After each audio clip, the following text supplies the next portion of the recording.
On the periphery of the Syrian capital, Yarmouk Camp, now largely destroyed, is in fact a city with buildings, not tents. As a camp, it was established in 1957, becoming the home to some 200,000 of the total number of Palestinians displaced during the creation of the State of Israel in 1948 and who fled to Syria. With the civil war breaking out in 2011, Yarmouk split into factions on the side of the Assad regime and factions that are against it. Damascus felt it had championed the cause of the Palestinians.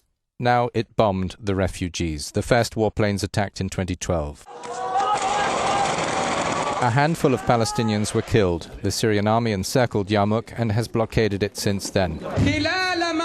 From the West Bank and Gaza, Palestinian authorities condemned this.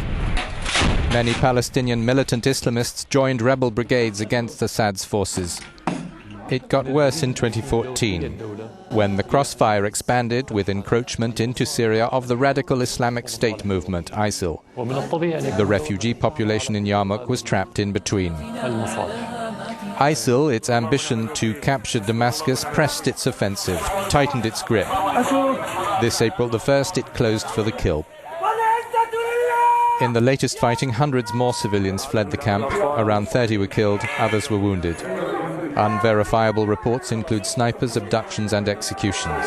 Christopher Gunnis, an official with the UN Agency for Palestinian Refugees, refers critically to outside non-intervention in the Syria crisis from the beginning. Yarmouk has been the result of political failure, and those political failures are the result of disunity. We need political differences by the main powers in the world to be put aside.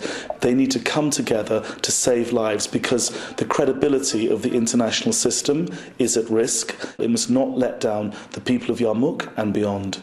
The advocate called it a hellhole, with the refugees in their battered homes too terrified to move. A few kilometers from the heart of Damascus, they've been living in complete deprivation, according to the UN, at extreme risk of death.